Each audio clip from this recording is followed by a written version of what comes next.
প্রতি সপ্তাহে নতুন নতুন ভূতের গল্প দেখতে সাবস্ক্রাইব করুন বাংলা ভূতের গল্প চ্যানেলটিকে। সেই সাথে বেল আইকন প্রেস করতে ভুলবেন না।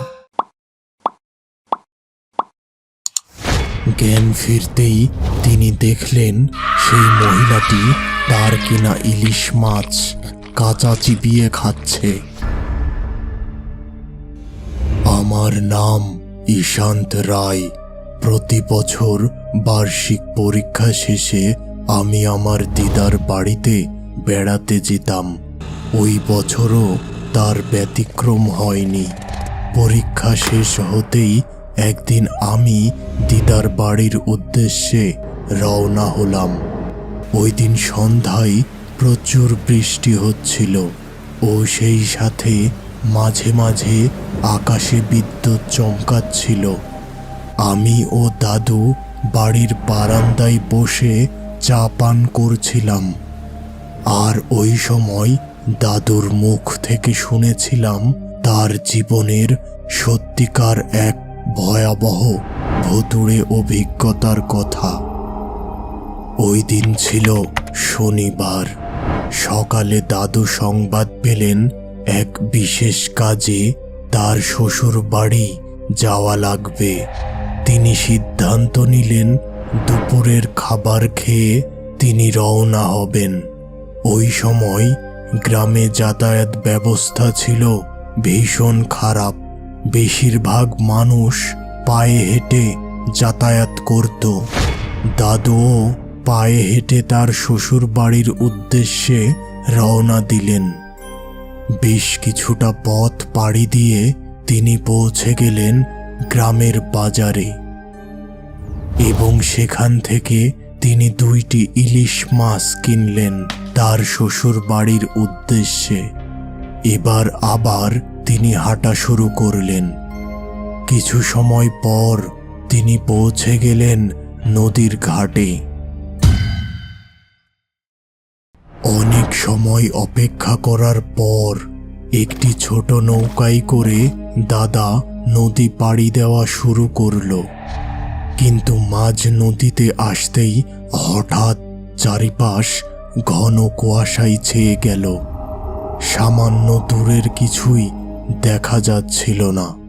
এদিকে মাঝি মুখে কিছু না বললেও তার চোখ মুখ দেখে বোঝা যাচ্ছিল সে কোনো এক ভীষণ বিপদের আশঙ্কা করছে। তবে নদীতে আর তেমন কিছু ঘটল না। নদী পার হয়ে তিনি আবার হাঁটা শুরু করলেন। তবে আশপাশ ভীষণ অন্ধকার থাকায় তিনি তার কাছের টর্চ লাইটটি জ্বালিয়ে চলতে শুরু করলেন।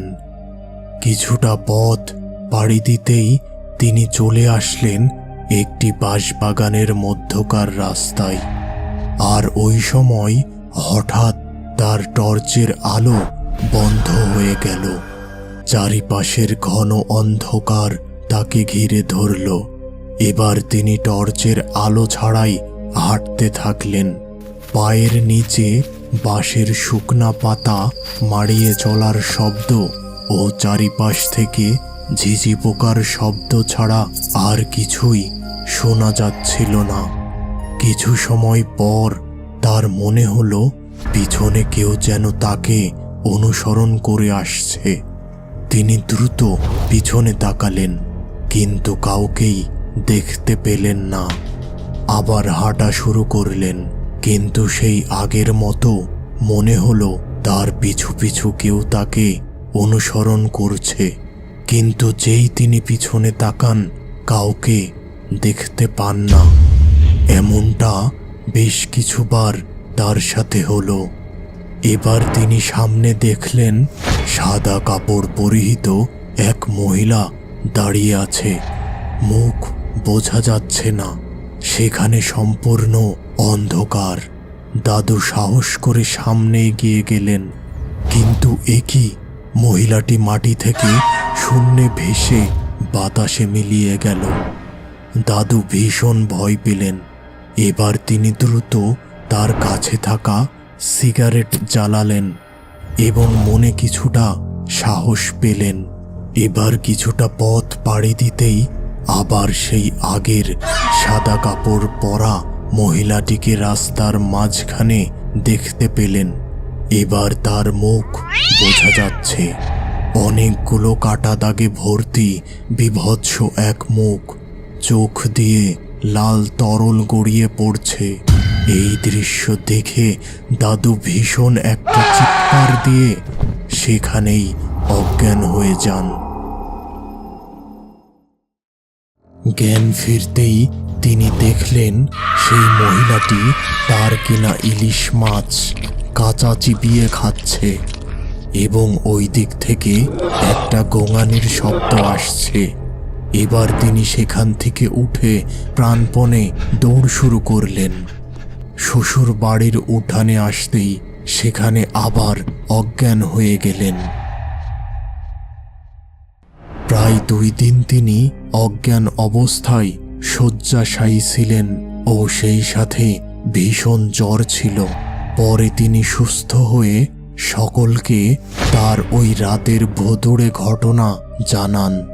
বাড়ির বয়স্করা জানালেন বহু বছর আগে ওই বাঁশবাগানের ভেতরে এক মহিলা নিখোঁজ হয়। স্থানীয়দের বিশ্বাস সেই মহিলার আত্মা এখনো ওই বাঁশবাগানের মধ্যে ঘোরাঘুরি করে। এরপর দাদু মাঝে মাঝে সেই আত্মাটিকে তার স্বপ্নে দেখতে পেতেন। তখন তিনি এক হুজুরের কাছে যান। সেই হুজুর তাকে একটি তাবিজ দেন। আর এরপর থেকে তিনি আর কোনোদিন সেই মহিলার আত্মাটিকে তার স্বপ্নে দেখতে পাননি। বন্ধুরা, আজকের এই ঘটনাটি পাঠিয়েছিল ঈশান্ত রায়, বাংলাদেশের চাঁদপুর জেলা থেকে। আজকের বিশেষ প্রশ্ন, তোমরা এমন কোনো নদীর ঘাটের কথা জানো যেখানে নানা প্রকার ভুতুড়ে ঘটনা ঘটে? আর জেনে থাকলে সেই নদীর ঘাটের নাম কি ছিল?